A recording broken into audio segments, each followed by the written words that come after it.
everybody. Welcome back to the Latched Mama podcast. For those of you who are joining us for the first time, the Latched Mama podcast is for mothers and parents who are in the trenches of motherhood. Today, we're going to talk a little bit about new routines and the beginning of the school year and all of that jazz. You're listening to Latched Mama podcast. I'm your host, Melissa Wirt, busy mom of 6 and owner of LatchedMama.com. Join us each week as we talk about pregnancy, breastfeeding, postpartum, and all things motherhood. Hi, friends. Hi. How are you? Good. Welcome to the Latched Mama podcast, Yes. Lindi. Why, thank you very much. Very happy to be here. For those of you who don't know, Lindi and I have 12 children combined. Seems like an awful That is a lot. of children. And we wanted to talk a little bit today. We're supposed to, I think, talk about like sports and stuff, but I think we're going to talk about just like evening routines when you have kids going in different directions and some of the tips that we have learned over the years in terms of trying to keep some of those routines going and all of that jazz. I don't know. We'll see where it goes. We always love these little like mom dump episodes. So, hi, you have somebody playing a high school sport. We probably shouldn't spend too much time on that because I don't think there's probably a lot of people who have high schoolers. Yep. It's kind of crazy that you have a high schooler. Yeah. I know. It makes you kind of old, but then it makes me feel like really old. feel like I'm going to be like really, really old by the time I have a high schooler. And like I'm not anywhere near having a high schooler. And he's playing the sport I played. So then it's a little weird. Like I'm watching the same thing. And then I feel really Apparently, Lindy's a loud parent, which is hilarious to me because I'm a loud parent too at sporting events, and my husband absolutely hates it. Oh, I remember I texted you, right? Because I'm like a very kind of quiet, introverted person. Mm-hmm. But I found out when I watch those games, like I get into it. Yeah. And they come down hard on like parents, like coaching. And I wasn't coaching, but did you get in trouble? No. But I'm just saying, like, it made me think, like, they're coming down hard. Yeah. And they're going to kick people out and whatnot. And I'm like, I better behave myself. I would actually. But then there's like a free ball that drops and I'm like, get it. I would absolutely love to get a text from you that you got kicked out of your kid's volleyball game. I think I might actually be proud of the introverted version of you. I think it would be great. I don't want to embarrass him. But I was like, did you still. hear me? And he's like, yeah, I heard you. I'm like, okay, all right. Do you cheer at summer swim meets too? Like that was a big thing for me. I always lie in bed at night, like 10 o'clock, everybody's in bed, and I always wonder if I scream too loud. I always wonder if there are other families out there talking about how much that one woman screams for her children. Yeah. But then I'm like, you know what? Like, even if you embarrass them, it's what they're going to remember the rest of their lives. They're going to know that you showed up for them, whether it was embarrassing or not. You were the mom that didn't care at all, and you just screamed, and you screamed your little heart out for them. Yeah, the difference is like Lennox can hear me on the bench, but then I'm like, Gabe, did you hear me? And he's like, nope. When he was swimming? Because he's like underwater, water. So I'm like, well, you can hear in the video, but like I was cheering for you, I promise. So funny. All right. Anyways, so I don't know. How important is family dinner in your life? We do this we're a little bit different when it comes to this. We know our family has the benefit of homeschooling, and I always joke that like we homeschool for a lot of reasons, but one of the reasons why we homeschool is literally to be together every evening around the dinner table.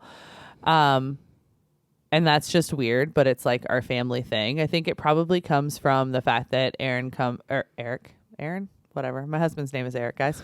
Eric comes from a kind of a broken, divorced family situation. So I think maybe some of that is his driving force to be able to be together as a family every night. But yeah, we homeschool so we can get a lot of the activities together kind of out of the way during the day. But you guys... We've always, and I don't know what Eric's schedule has been like, but I guess with Matt's, it's hard. The kids want to eat kind of 5:30. So, and I'd rather them eat that than like snack and stuff. See, all mine do is snack for like 2 hours. I can't push them too late because then they just won't eat what I make. Yeah. So generally, it'll often happen to where I'm kind of helping facilitate the meals and try to get them downstairs together if one of them doesn't have an activity. Yeah.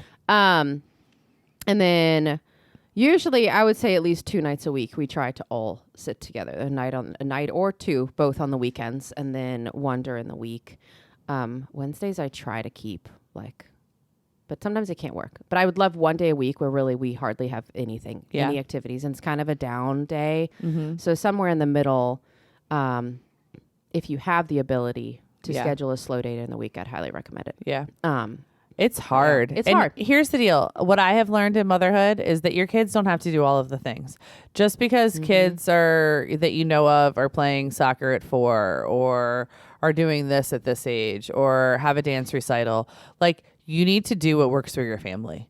Lindy and I talk all the time about the fact that we were raised to win the awards and be the best and all of this stuff. And I know that I'm focusing on making sure that my kids know their worth outside of activities and outside of achievement and stuff. But it's hard sometimes. It's hard to look at social media and be like, wow, that kid's winning a whole bunch of awards, or they're, at 9 years old, they're on a travel soccer team. Is it bad that my kids aren't on one? It's just, it's hard. So you're homeschooling, so you don't really have an activity rule.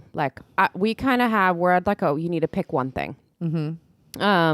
So I guess it's a little bit different if your schedule allows it, or maybe you have less kids. But for us at 6 kids, less kids, ding, ding, ding, ding, ding. I was thrown way off when Lennox was doing a spring rec soccer. So it was 2 practices a week and a game on the weekends. Yep. Well, then he wanted to try out for track. Well, the fact that the kid came to me and wanted to try out for track with I'm like, are you going with a friend? And he's like, no, I'm just going to go. And I'm like, I can't say no to that. I would never have done that. So Absolutely. I'm like, absolutely, buddy. And he went out and did it and he made it. And I'm like, oh my gosh. Well, now he's got practice every day after school. They don't offer rides. And I'm like, holy moly. Okay, we just need to get through this, that little season. And so we really do try to stick to a one kind of activity at a time, because when you multiply that by, 4 to 5 to 6, it's a lot of activity. But I was actually going to add really quick back to the expectation. We have a swimmer and the group that he's in, they're like, oh, we recommend 4 to 6 practices a week. And I'm like, no. We look at where his love for swimming is. He's very, very happy at 3 practices a week. Yep. That's what I communicate. I say, that's what we will commit to. End of story. I don't feel guilty. I don't feel pressured. We make that decision for us and it works. Yeah. So you do not have to But it's so hard. But that's a little bit different with swimming versus a big group team sport probably. But it's hard. It literally it is. So I'm really trying this whole thing, and people can laugh at me because it is a work in progress, and it was Have really we talked funny about this. I mean, it's really funny because one night during the summer at a swim meet, Eric looked at me and he was like, "You have got to chill out," and I looked at him and I was like, "That's what I have my therapist for," or something like that. I kind of bit his head off, and we laughed hysterically because I know I was literally pushing the kids. All they wanted to do was go run around on the volleyball court and eat candy and hang out with their friends. But I wanted them to do great on their summer swim meet. And he was like, what are you doing, Melissa? They're 10 years old. They're 8 years old. Why does it matter? If the kid wants to swim underneath the water for a 25 in freestyle, he needs to be able to. And I'm like, I spent $4,000 on year-round swimming and da-da-da-da-da. And why is he under the water? And he's like, you need to let it go. You need to give him a hug. You need to tell him he's doing great. And you need to but it's really funny because when you have your stuff in life and you can just kind of laugh at it and just be like, it's okay. He doesn't have to be a D1 athlete. He's going to be all right. Yeah. But it's interesting because it's a battle, because I was at swim practice the other night and I was sitting at a table with a couple of kids from a couple of parents from summer league, and they were asking how many days a week my kids were going to go. And so my kids split between the homeschool practice during the day, and then they want to go at least one night a week so they can see their summer friends who go to public school. And so I made some comment. I was like, I don't know, 2 to 3, however many times I can get them here or something. And they were like, oh. And I was like, you guys too? And they were like, no, we're going to go 5 nights a week.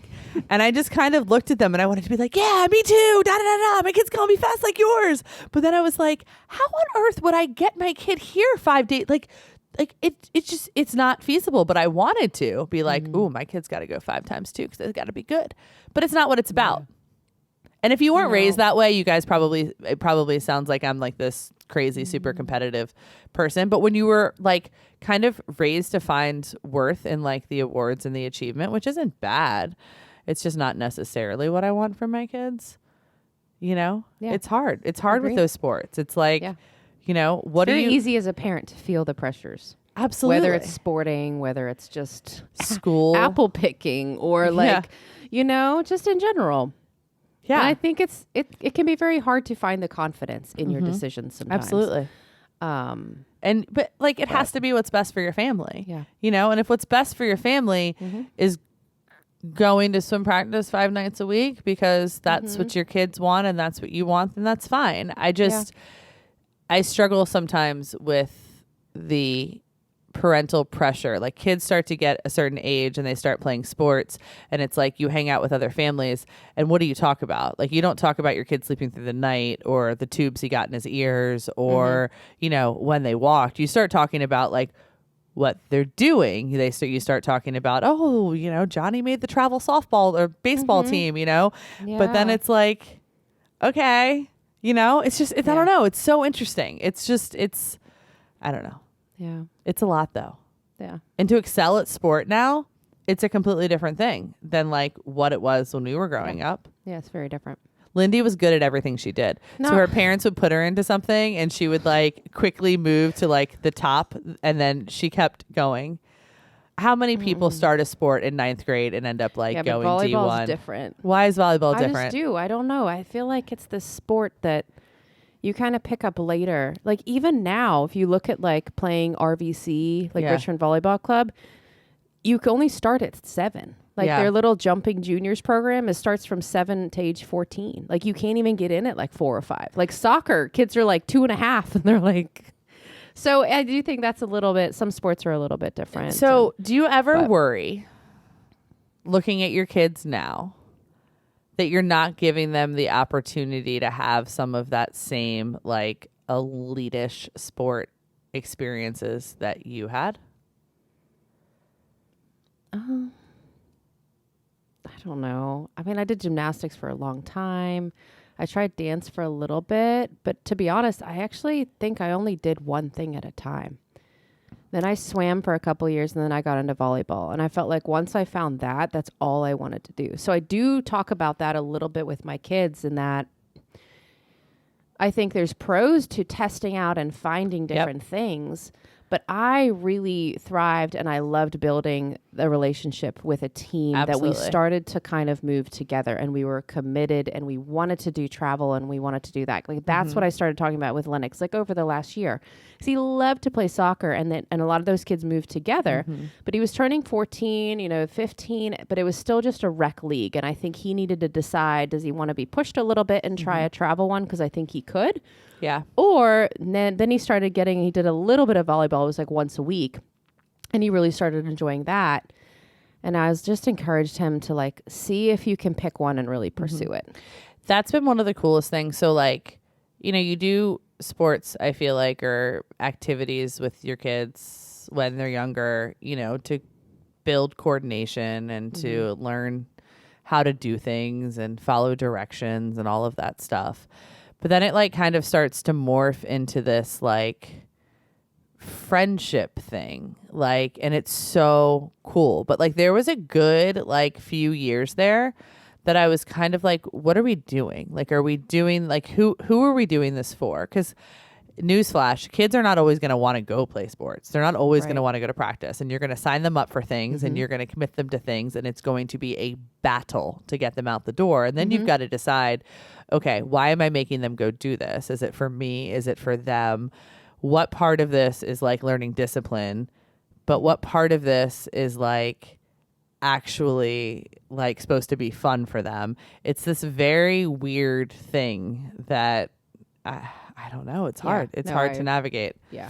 I know what you're talking about. That weird line between a little push and encouragement versus keeping that happy enjoyment, loving what they're doing. Yeah. So my first is like naturally a little bit more athletic than my second. And this was a really huge mom fail. But my first Nathan was on a soccer team 2 years ago or a year and a half ago. and he loved it. Loved it. This was actually a really funny story because I hated I don't hate things. His coach, and Lindi can tell you, I used to come into work and I'd be like, Nathan has this like bro as a coach. Like he's like this like, I don't know, this dude who's like all like, I don't know. I didn't like him. I didn't like him at all. And probably partly because he didn't play Nathan, which is just a mom thing. But Nathan wasn't one of the best on the team. Nathan's not a soccer player. I mean, he wasn't a soccer player. Was this when he was playing goalie or no? No, Just this curious. was before he was playing Okay. goalie. But like he wouldn't play. Like he would go in and then he'd pull him right back out, and it was rec soccer, and it would just make me angry. But he was like has this weird birthday, so like every other year he's kind of playing in his like a younger or older age group. I don't know. But you know how like you learn things as a parent sometimes and you just get taught things? At the very end of the year, this guy who I didn't really make any effort to get to know because I didn't like him because he wasn't playing my kid, wrote all of the kids a handwritten note about why it was so important that, or like why, like what they meant to him and like what he saw in them.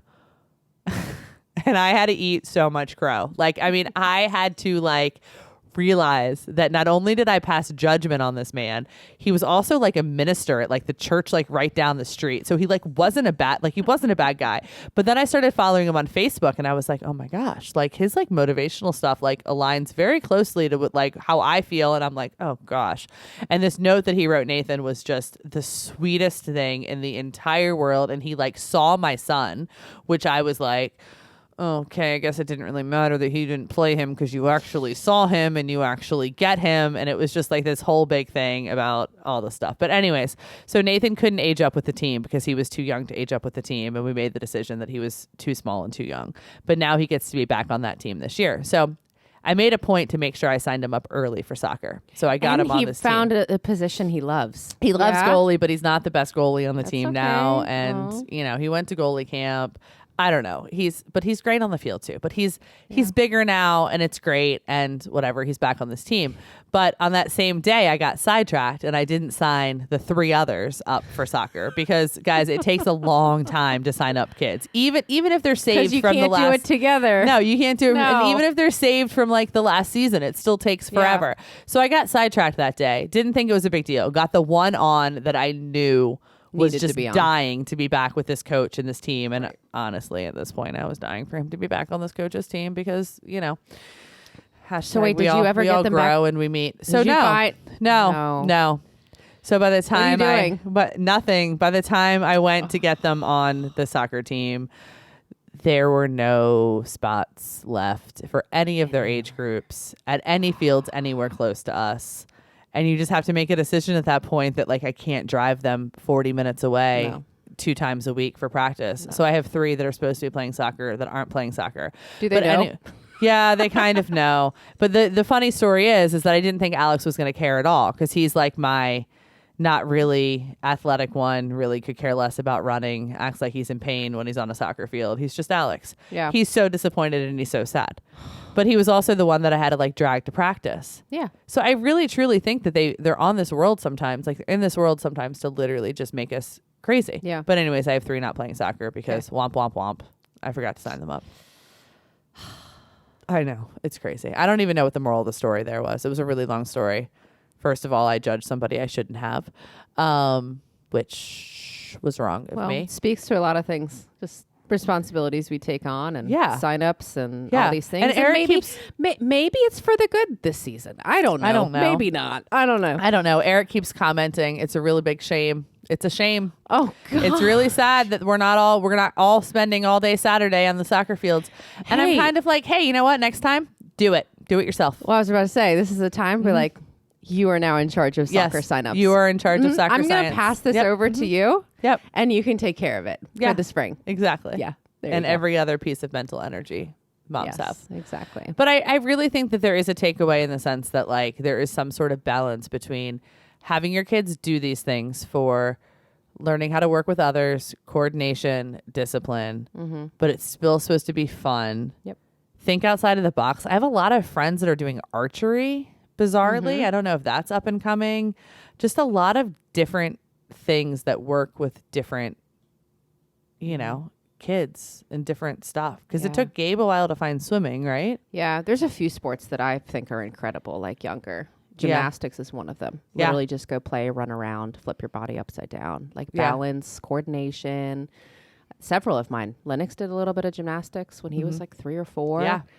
Nora did. Nellie did. Nobody's in there now, but wonderful balance coordination. I think swimming's another fantastic one. Whether you do summer swim or whether you have some that love it and want to do it year round, that's a great one. I'm getting so old because I look at sports and I'm like, ooh, you can do that when you're older. You're not going to be able to do that one when you're older. Like tennis and swimming and like golf. I'm like, you want to learn golf? Like that'll help you one I've day. had a couple But that I'm would like, love tennis. why am I so old? Why do I look at a sport and I'm like, that one's a waste of time. You're not going to play that one as an adult. But anyways, I don't know. So you have a horseback rider, which I feel like is totally random. Yeah. But she loves it. She loves it. She'd live there all day. It's fascinating. She wants her own horse. She's like, I don't need a car. I'll just ride my horse everywhere. I'm like, yeah, it's not how it works. But okay. People do that. So yeah, very unique.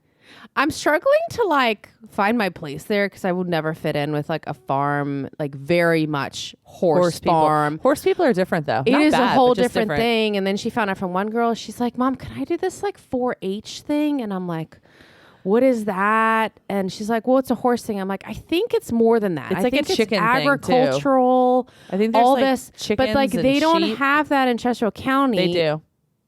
Through schools, because Amelia County Public Schools, it's like an after school program. Like she could join over think that there. But there's- I'm like, I gotta get you that. Like, how are we going to make this work? Anyway, that's a whole nother like thing that I'm trying to I would love my kids to figure raise out. something for 4-H, and then I think you bring it to the fair, and then I think it's like judged or something. That's what I see in movies and books. Yeah, I don't know. They learn about all kinds of things: Yeah, I don't animal, know. Maybe they can agriculture, horse, all of it. figure out cattle. how I can take care of my animals so the vet is not coming out every freaking week of my life right now.